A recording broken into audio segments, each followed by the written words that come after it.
Estábamos escuchando a la hermana Glenda, que como una forma de intermedio para que reflexionásemos acerca de lo que habíamos hablado, nos cantaba Mi Padre está en lo secreto. Estamos viendo a Pablo de Tarso, estamos tratando de acercarnos de a poquito a quién era, a cómo apareció en la historia, a qué cosas hizo y por qué las hizo. Dije hace un rato que había como 20 cartas de Pablo, de las cuales solo 13 eran atribuidas a él verdaderamente. En realidad no, eran solo 13 cartas en total, de las cuales 7 son aceptadas como paulinas. Las otras no, las otras son seudónimas, o sea, son cartas que seguidores de Pablo y personas que simpatizaban con sus ideas de las diferentes comunidades donde él se movía iban escribiendo, iban desarrollando y las firmaban como si fuera Pablo de Tarso, de manera que la gente las viera con mucho interés también y pudiera beneficiarse de estas cosas. Así que la primera de las cartas que fue escrita por Pablo, por si usted se pregunta, pero ¿y cuál fue la primera de todas?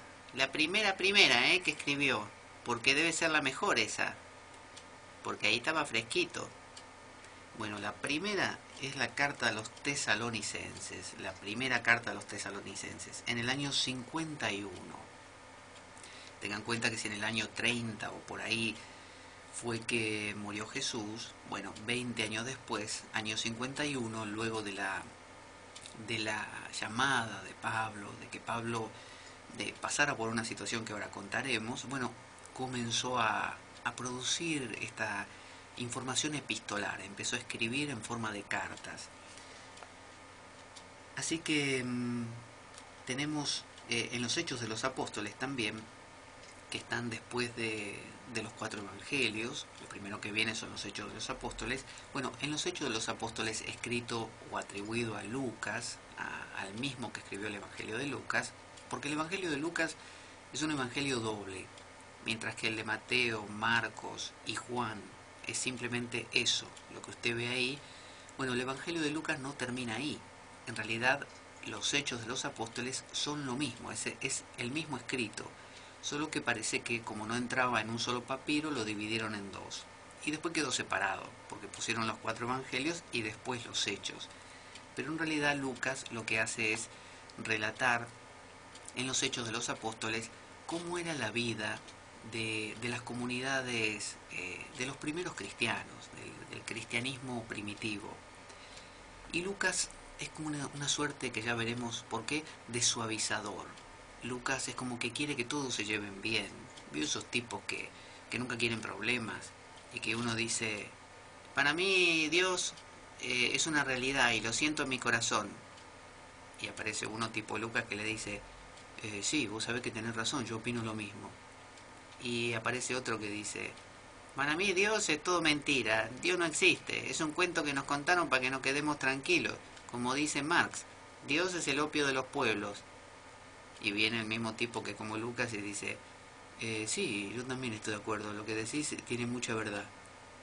Y aparece otro que dice, ¿y sabes qué? Yo tengo un punto de vista intermedio, a veces lo siento a Dios y a veces no. ¿Y qué opina que va a hacer el Lucas? Va a aparecer y va a decir, sí, también, puede ser, sí, es verdad. Yo creo que todo lo que están diciendo está conectado de alguna manera, ¿eh? Bueno, esa es la gente que suaviza todo, que tiene esa pretensión de que todo sea una cosa pleromática, una cosa donde todo esté unificado, donde no haya aristas, donde no haya conflicto. Son esas personas que no quieren problemas. Entonces Lucas quería presentar una comunidad cristiana donde había acuerdo en todo. Vio que, por ejemplo, Pablo y Pedro se llevaban malísimamente mal, porque Pablo era un judío también, tanto como Pedro, pero Pablo había nacido en la diáspora. Pablo era, dicen, de la ciudad de Tarso. Tarso está, creo que a ciento y algo de kilómetros de Troya, fíjese, y en Asia Menor.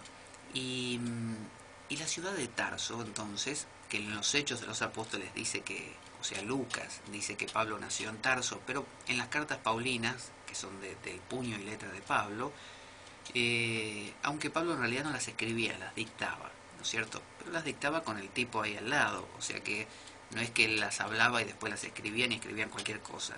Él las dictaba, pero al detalle.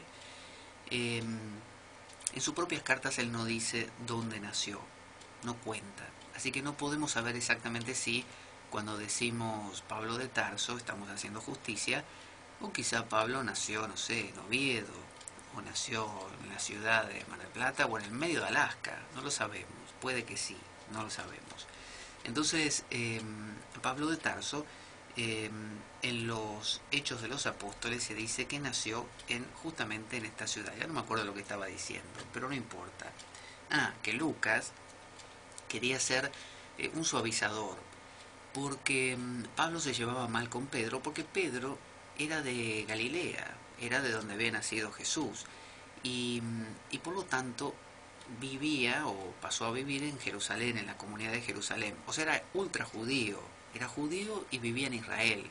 No era como Pablo, que era judío pero vivía en la diáspora. Pablo era lo que se entiende un judío helenizado, es decir, Pablo había sido influido por ideas griegas y romanas también. Pablo hablaba arameo, que era el idioma que hablaba Jesús, pero también hablaba griego, hablaba latín, podía manejarse con otros idiomas. Y cuando uno habla otros idiomas y ve otra gente que tiene otras costumbres, la cabeza, digamos, se le amplía. La cabeza de Pedro era una cabeza judía, simplemente. Entonces para Pedro, Jesús era el Mesías, es decir, era el enviado por Dios, un hombre empoderado por Dios, tocado como por la varita mágica de Dios, para que redimiera a Israel. No a la humanidad, no lo confunda. Para Pedro se remitía al pueblo de Israel. Y usted dirá, ay, pero qué egoísta que era Pedro. En vez de salvar a la humanidad solo le importaba a Israel. Lo que pasa es que para la mentalidad judía, el pueblo judío es el único. Todos los demás son como una cosa accesoria que no se entiende bien por qué los creó Dios. Si es para molestar al pueblo judío o qué.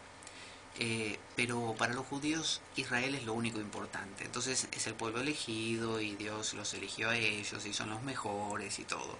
Entonces el Mesías se entendía que iba a venir, de acuerdo a estas ideas fariseas, que se ve que Pedro comulgaba con ellas, que iba a venir para redimir al pueblo judío, liberarlo del yugo de los conquistadores romanos y volverlo un pueblo libre y el más poderoso de la tierra, y todos los pueblos se doblarán la rodilla ante Israel y todo ese asunto.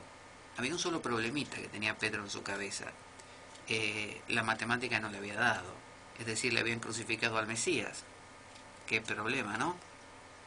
¿Cómo lo explicaba Pedro? ¿Qué decía? Pedro decía, sí, porque Jesús era el Mesías y vino a redimir a todo el pueblo de Israel. ¿Y entonces por qué lo crucificaron? ¿Eh? ¿Por qué lo mataron en la cruz? ¿Eh? En la cruz, ¿por qué lo crucificaron? Si era el Mesías, iba a salvar a todos, venía bien, ¿por qué lo crucificaron? No lo pueden crucificar. Si es el Mesías y Dios lo empoderó para que salve a todos, es imposible que lo crucifiquen. ¿Eh? Bueno, Pedro no tenía mucha respuesta para el asunto. Entonces, esa era la visión de Pedro. Y Pedro consideraba, como considera todo el pueblo judío, que la libertad y la redención se logra a través de cumplir la ley. Para la mentalidad judía, si uno cumplía la ley, agradaba a Dios. Si uno no cumplía la ley, Dios se enojaba. Y así era la matemática del pueblo judío. Era simple, no había más que eso. Entonces, Pedro consideraba que había que circuncidarse, como todo judío, para que Dios lo acepte, que ese Mesías había sido enviado a los judíos, y alrededor de las comunidades judías, como ahora estaban metidos dentro del Imperio Romano, había muchos simpatizantes de los judíos. Y los judíos tenían preparado como una especie de plan B. Es decir, si usted quería hacerse judío, no podía, porque para hacerse judío tenía que circuncidarse, por ejemplo. Y parece que mucha gente no quería circuncidarse. Pero usted dirá, bueno, ¿será por alguna razón espiritual? ¿Alguna cuestión moral? De contradicciones interiores? No. ¿Sabe por qué no quería circuncidarse normalmente la mayoría de los hombres?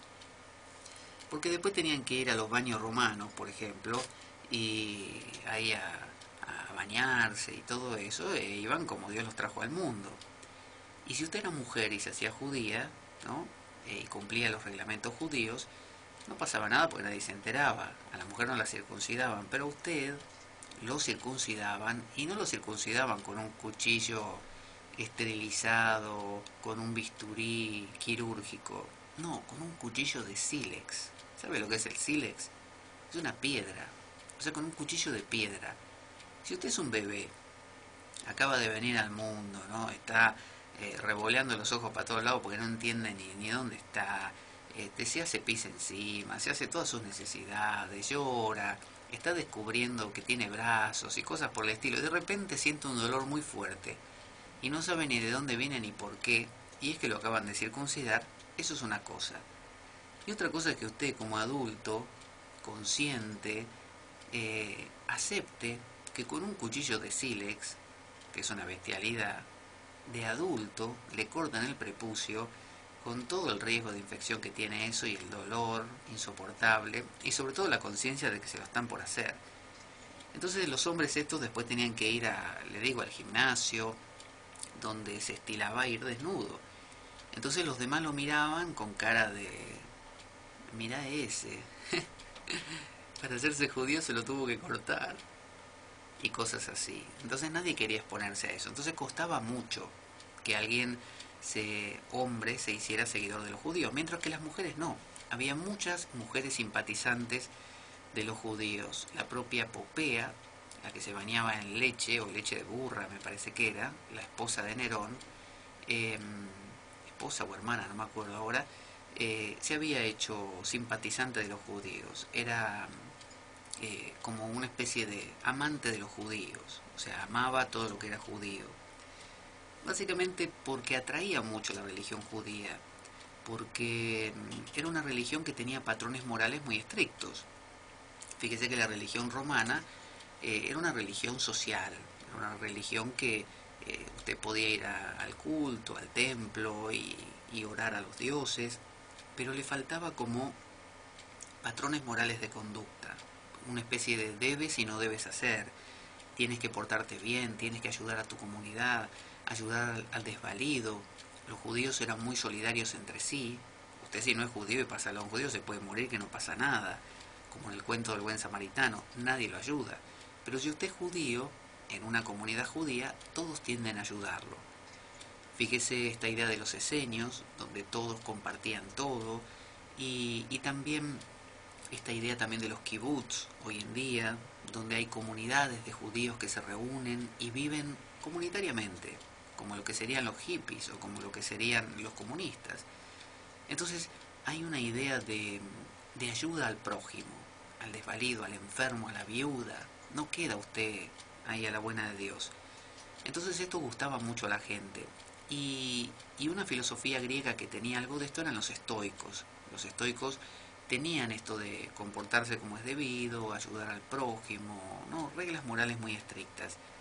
Pero los romanos lo veían entonces ahí muy cerca en los judíos, y por eso muchos romanos y de otras nacionalidades tendían a sentirse muy cercanos a los judíos. Entonces había preparada como una especie de normativa más simple, llamada la ley de Noé, que consistía básicamente en el código mosaico, pero el simple, el de los 10 mandamientos. Era no matar, no robar, no blasfemar, no comer la carne con sangre, porque en la sangre se entendía estaba como la vida, y para el judío eso era terrible. No comer carne inmolada a los ídolos, y con eso y 2 o 3 cosas más uno ya estaba bien. Entonces había mucha gente que hacía esto con los judíos, cumplía este decálogo mosaico básico y con eso se manejaba.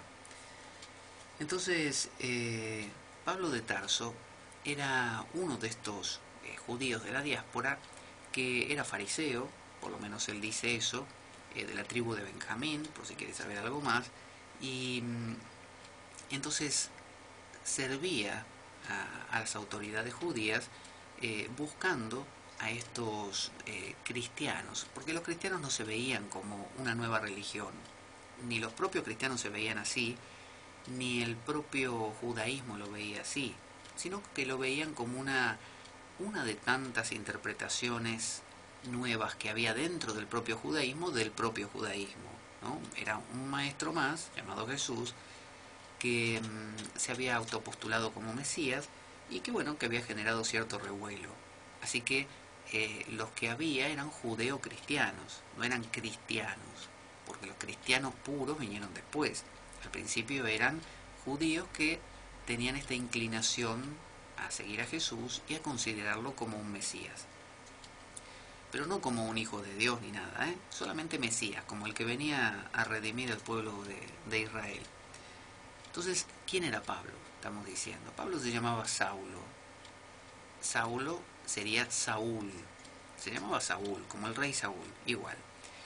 Y el tipo andaba por todos lados buscando a estos judeocristianos, sobre todo perseguía a los judíos que seguían esta línea de este Jesús, por considerarlo medio herética la cosa, ¿no?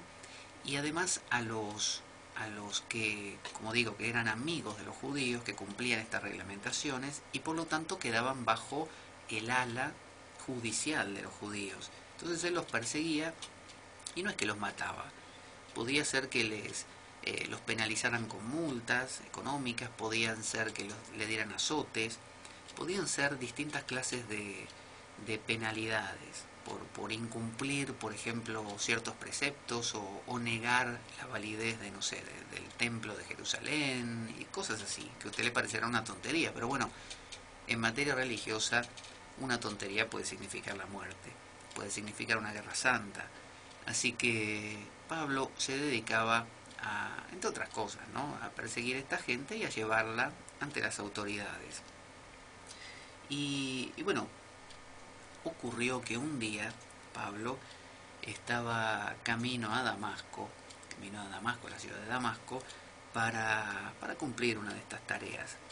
Y está muy extendida la idea de que vino una luz del cielo con una voz que le habló y él se cayó del caballo. Pero en ninguna parte del Nuevo Testamento figura la idea de un caballo, no hay caballo. Quizá él estaba caminando, por ejemplo. Y se dice que mientras caminaba escuchó una voz del cielo que le decía algo así, mira, a ver si me sale. Saulo, Saulo, ¿por qué me persigues? Duro te es dar coces contra el aguijón. Yo soy Jesús, al que persigues. Básicamente le dijeron eso, y con eso fue suficiente. Pablo quedó más confundido que turco en la neblina. Se cayó al suelo y entró como una suerte de trance. Tuvo una experiencia mística y una experiencia también como de alucinación, como de visión mística, ¿no? Donde no solo escuchó esa voz, sino que comprendió un montón de cosas. Por empezar quedó ciego, no veía nada. Entonces regresó a la ciudad de Damasco, nadie sabe cómo lo logró, quizá había otras personas alrededor de él que le ayudaron a llegar, y la voz que él escuchó le decía que tenía que buscar a un tipo que se llamaba Ananías, ¿no? Y es gracioso porque la ciudad de Damasco es una fruta. El Damasco, por lo menos en Argentina, Damasco es una fruta, que es como el melocotón, como el durazno. Y el anciano que él tenía que encontrar se llamaba Ananías. Y Ananías, uno de los nombres que se le da a la piña, que por lo menos en Argentina, repito, es ananá. Así que bueno, él fue a la ciudad de Damasco a buscar a Ananías, o sea que iba de una fruta a la otra. Cuando llegó a la ciudad de Damasco, en sueños una voz le habló a Ananías y le dijo así, le dice: Ananías, Ananías. ¿Qué pasa, Señor? Soy yo, Dios. Pero son las 4 de la mañana, Dios, estoy durmiendo.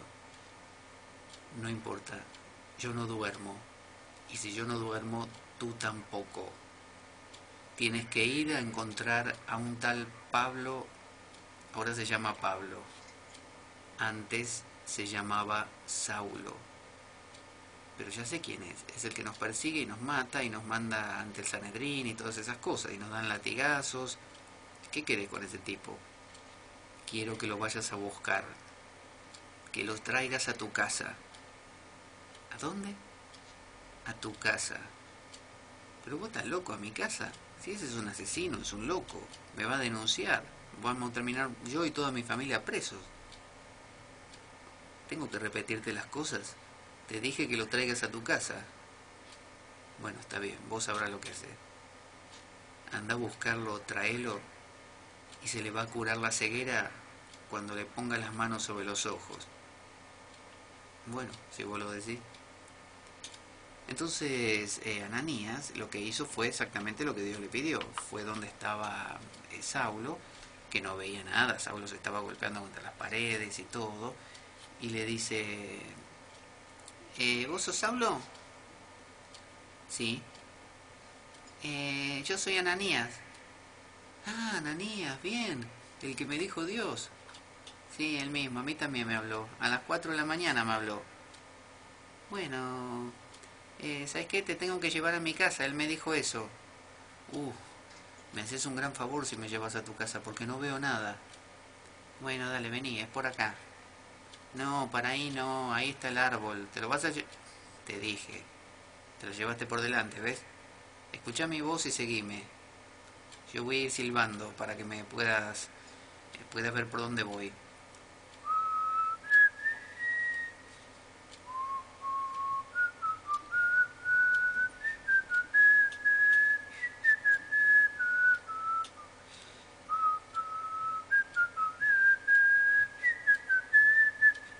Cuidado con él, te dije, otro árbol, te llevaste por delante. Pero así no vamos a llegar a mi casa nunca. Bueno, y así de a poco fueron llegando hasta la casa de Ananías, donde Ananías le convidó con un poco de ananá, que por eso se llamaba Ananías. En su casa había mucha piña, mucho ananá. Entonces le puso las manos sobre los ojos y Pablo, antes Saulo, se transformó en Pablo de Tarso, en el ahora cristiano, otrora judío, ahora judeo cristiano. Entonces mucha gente piensa que esto fue una conversión, y aquí es donde Antonio Piñero explica muy claramente que no. Una conversión hubiera sido que Pablo de Tarso se convirtiera a otra religión, se hiciera, supóngase, budista, ¿no es cierto?, hinduista, ¿no?, o de la religión de los esquimales, pero no, lo que hizo fue simplemente cambiar algunos detalles de su concepción de su propio judaísmo y comenzar a entenderlo de otra manera. Entonces, a partir de ese momento, para Pablo de Tarso, empezó a entender que ese Jesús, fíjese lo que entendió, y con esto le voy a dar la clave para todo el cristianismo y toda nuestra modalidad actual. Lo que entendió Pablo es esto. Se lo voy a poner con la voz de Pablo, como si fuera la voz de la conciencia de Pablo. Cuando me caí y escuché esa voz del cielo, no solamente escuché la voz, sino que comprendí un montón de cosas. Una de las cosas que entendí es que Jesús no es solo un Mesías. Jesús es mucho más que eso. Y Jesús es el Hijo de Dios. Dios envió a su Hijo para salvarnos a todos. Y cuando digo a todos, no me refiero solamente a los judíos y al pueblo de Israel, sino también a muchos gentiles, es decir, a aquellos que no son judíos y que simpatizan con los judíos. Así que lo que entendí de esa voz y de ese mensaje es que tengo que viajar mucho y enseñarles a todos esta fe que cristiana, judeo-cristiana, este mensaje de Jesús, de este Cristo. Y, y cuando todos los judíos crean en este Mesías, y todos los gentiles, no todos, sino el número que Dios tiene planeado, se conviertan también, viene el Mesías otra vez, o sea, vuelve Jesús, porque Jesús resucitó, y trae la Jerusalén celeste y somos todos felices, pero a más no poder, a mano llena. Eso es lo que pensaba Pablo de Tarso. Él, hasta ese momento, tenía ciertas ideas de esperar al Mesías porque él era fariseo. Entonces él esperaba al Mesías, él creía en una vida después de la muerte, creía en un castigo o en un premio después de la muerte también. Creía en que los gentiles podían acercarse al pueblo judío y hacerse amigos, como hemos contado, pero no consideraba que ese Mesías fuera más que un hombre empoderado. Sin embargo, a partir de este momento, él se dio cuenta de que Dios tenía un plan, y ese plan era que Dios había enviado a su hijo, o sea, no era un Mesías común como Elías, no, Elías no era un Mesías, pero quiero decir, un profeta común como Elías, como Jeremías, como Daniel, no, o hasta como Moisés o Abraham. Él lo que se dio cuenta es que Dios quería como una especie de nuevo pacto con la humanidad. Dios había tenido dos pactos importantes. Un pacto fue con Abraham, ¿se acuerda? Abraham, que se llamaba Abraham, y después le metieron la H en el medio y fue Abraham. Y que Abraham vivía en Ur, y un día Dios se apareció, ¿se acuerda? Y le dijo que tenía que salir de Ur con su familia porque su descendencia iba a ser más grande que las arenas del desierto y más numeroso que no sé cuántas cosas así, y entonces tenía que irse. Es decir, hizo una promesa, y una promesa de fe. Es decir, le exigió a Abraham fe, nada más, no le pidió más nada. No le dijo circuncidate, convertite al judaísmo, empezá no sé, a comer de tal manera. No, le dijo solamente cree en lo que te estoy diciendo y andate de acá. Después le hizo la prueba esta de Isaac, ¿se acuerda?